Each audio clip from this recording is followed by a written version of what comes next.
जय गुरुदेव। शक्तिपात के माध्यम से कुंडलिनी जागरण के कुछ प्रश्न और उत्तर। प्रश्न: गुरुदेव, हम ठीक ठाक वह नहीं समझ पाए कि क्रिया क्या होती है। गुरु महाराज, जो भी कुछ घटित होता है या किया जाता है, सामान्यतः उसको क्रिया कहा जाता है। हठ योग में आसन मुद्राओं के अभ्यास को क्रिया कहा जाता है। आयुर्वेद में औषधि निर्माण में क्रियाएं की जाती हैं, किंतु मैं यहाँ क्रिया को एक अलग अर्थ में प्रयोग कर रहा हूँ।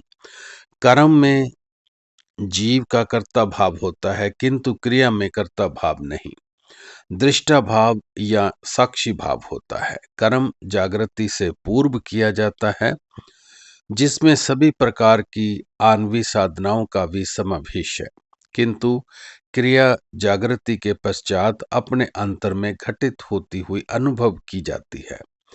जैसे आप ध्यान का अभ्यास करते हैं तो कालांतर में आपकी भावना साकार होकर उस ध्येय विशेष पर आपका मन अपने आप एकाग्र हो जाता है। परंतु यदि आप कोई ध्यान नहीं करें, अभ्यास नहीं करें, किसी का विचार नहीं करें तथा साधन में कोई ध्येय उभर कर समक्ष आ जाता है, ध्येयाकार अवस्था प्राप्त हो जाती है, तो यह क्रिया है। क्रिया का आधार पूर्व संचित संस्कार हैं, जिन्हें जागृत चैतन्य शक्ति संस्कारशय से बाहर चित्त से निकालकर उनके अनुरूप क्रिया करती है। क्रिया संस्कारशय के लिए होती है। संस्कार सद के चित्त में उभरते हैं तथा क्रिया करने वाली चैतन्य शक्ति की लीलाओं को साधक साक्षी भाव से देखता रहता है। क्रिया के संस्कार संचय नहीं होते, क्योंकि उनमें साधक का कर्ता भाव एवं आसक्ति नहीं होती। यदि किसी क्रिया विशेष की इच्छा की जाए तथा वह क्रिया हो भी जाए तो वह क्रिया नहीं होती, क्योंकि तब उसका आधार संचित संस्कार नहीं होकर साधक की इच्छा होती है। उसका संस्कार भी संचय हो जाता है। यदि क्रिया को किसी कारण रोक दिया जाए तो शुद्धिकरण का क्रम रुक जाता है। क्रियाएं विभिन्न स्तरों पर घटित होती है, जैसे शारीरिक क्रियाएं, उछलना, घूमना, हाथ पैर पटकना इत्यादि। बुद्धि की क्रियाएं, विचारों का चलना, किसी समस्या का समाधान सुझाई देना। हृदय की क्रियाएं, जैसे विभिन्न भावों का उदय होना। सुषुप्त 6 चक्रों की क्रियाएं।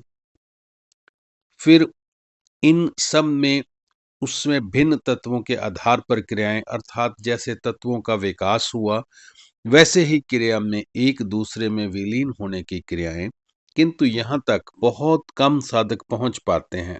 अधिकांश संस्कारों के आधार पर क्रियाओं में ही सीमित रहते हैं।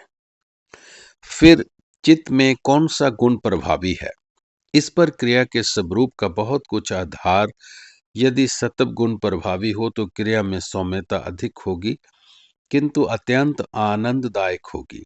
यदि रजोगुण प्रभावी होगा तो क्रिया में उग्रता होगी।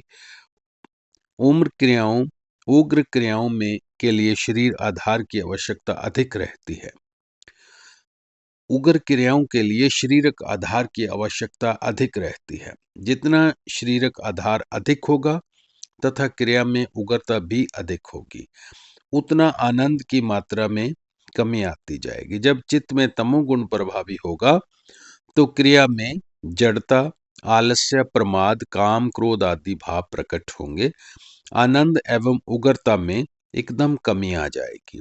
जिसके चित्त में सत्व गुण की अधिकता है उसे ना उग्र क्रियाएं होंगी तथा ना ही उग्रता की उसे आवश्यकता ही है। ध्यान रहे कि क्रिया साधन का लक्ष्य नहीं, केवल चित्त शुद्धि का माध्यम है। साधक की उन्नति के लिए उसे आवश्यकता अनुसार संस्कारों तथा प्रभावी गुण को देखते हुए ही क्रिया का स्वरूप निश्चित होता है। प्राय साधक उग्र क्रिया को बहुत अच्छा साधन मानते हैं। ये क्रिया की आवश्यकता तथा महत्व के प्रति नासमझी के कारण है। यदि किसी को उग्र क्रियाएं होती हैं तो उसे इसकी आवश्यकता है।